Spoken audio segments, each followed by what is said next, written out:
Katrio na gray na trauma sa nangyari sa kanila. Ito'y matapos nakawan ang kanilang sasakyan na nakaparada sa isang kainan. Habang nagpapahinga at kumakain ng tanghalian. Wala silang kaalam-alam na pinasok ng mga magnanakaw ang kanilang sasakyan. Binasag ng kawatan ang likurang bintana. Binahagi ito ng beauty queen sa pamamagitan ng Instagram stories.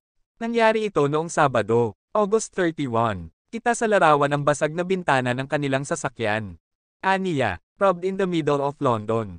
While stopping for lunch on the way to the airport. Our passport and belongings are gone. Traumatized. Hindi na nagbigay ng iba pang detalye ang beauty queen tungkol sa insidente. Ngunit nauna na niyang binahagi sa Instagram page na nasa UK siya kasama ang pamilya.